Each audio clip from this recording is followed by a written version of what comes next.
NATO akan segera mengadakan pertemuan luar biasa pekan depan, di Brussels, Belgia. Bahkan Presiden Amerika Serikat, AS, Joe Biden, juga akan hadir langsung dalam rapat tersebut. Hal ini dimuat dalam Twitter US Mission to NATO @USNATO, Rabu, tanggal 16 Maret tahun 2022. Pembahasannya terkait tanggapan fakta pertahanan itu pada serangan Rusia. Presiden Biden @POTUS, Twitter resmi Presiden AS, akan datang ke markas besar AKEON NATO minggu depan untuk berpartisipasi dalam pertemuan luar biasa para pemimpin semua sekutu tagar NATO tagar Weare NATO. Cuit akun resmi itu. Hal sama juga diakui Sekretaris Pers Gedung Putih Jen Psaki. Biden juga akan menghadiri KTT Dewan Eropa untuk membahas Ukraina.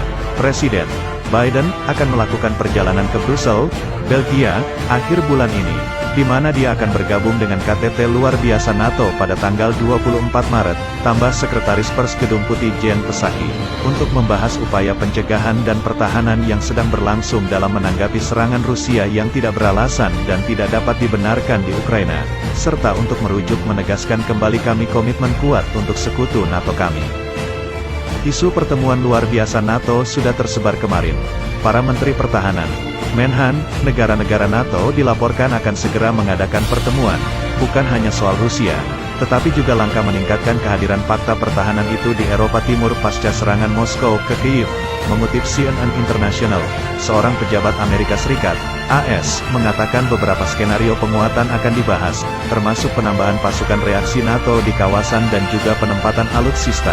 Diskusi sebagian akan berpusat di sekitar apakah langkah-langkah tambahan diperlukan untuk memperkuat pasukan reaksi NATO dan mungkin menambahkan lebih banyak pasukan ke dalam campuran. Namun, keputusan masih harus dibuat tentang tugas lain apa yang akan dilakukan oleh pasukan reaksi, kata pejabat itu dikutip Selasa. Sementara itu kemarin, 3 pemimpin negara NATO di Eropa Timur akan mengunjungi Kyiv, ibu kota Ukraina. Mereka adalah Perdana Menteri, PM, Polandia Mateusz Morawiecki, PM Slovenia Janez Janša dan PM Republik Ceko Petr Fiala. Ketiganya bertemu Presiden Ukraina Volodymyr Zelensky dan PM Ukraina Denis Mihal, namun bukan sebagai NATO melainkan Uni Eropa, UE. Kedatangan tersebut dikatakan atas restu Presiden Dewan Eropa Charles Michel dan Presiden Komisi Eropa Ursula von der Leyen. PBB juga diberitahu, tujuan dari kunjungan ini adalah untuk mengkonfirmasi dukungan tegas dari seluruh UE untuk kedaulatan dan kemerdekaan Ukraina. Kata pernyataan ketiganya, dimuat CNBC International dan CNN, tujuan dari kunjungan ini juga untuk menyajikan paket dukungan yang luas untuk Ukraina. Sebelumnya UE membuka kemungkinan Ukraina menjadi anggota blok tersebut.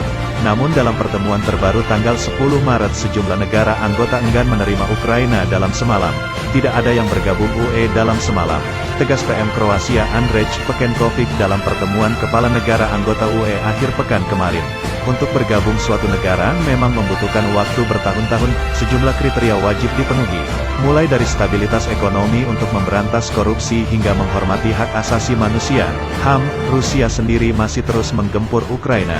Selasa pagi 2 ledakan kembali terdengar di Kyiv. Rusia disebut menyerang 2 wilayah pemukiman, 2 tewas akibat serangan itu. Di sisi lain, hari ini baik Rusia dan Ukraina juga akan kembali melakukan perundingan. Ini merupakan kelima kali keduanya bertemu. Sementara itu, NATO diagendakan melakukan latihan militer dalam waktu dekat. Tercatat sebanyak 220 jet tempur dan 50 kapal perang negara anggota plus Finlandia dan Swedia akan berkumpul untuk mengadakan latihan yang dinamai Cold Response ini. Belasan ribu pasukan fakta pimpinan Amerika Serikat, AS, itu juga ikut berpartisipasi dalam latihan tersebut. Ini untuk memperkuat aliansi di Eropa Timur. Latihan tersebut menunjukkan kemampuan NATO untuk mengerahkan puluhan ribu pasukan ke wilayah Kutub Utara. Sementara pada saat yang sama NATO memperkuat bagian timur aliansi untuk melindungi NATO dari segala agresi, tulis NATO dalam keterangan resminya kemarin. NATO sendiri saat ini diketahui sedang mencari jalan keluar terkait persoalan Ukraina. Pasalnya, beberapa anggota fakta itu telah bersuara terkait keamanannya pasca serangan Rusia ke Lviv, Ukraina. Lviv sendiri berjarak tak jauh dari perbatasan Polandia, yang notabene-nya merupakan anggota NATO.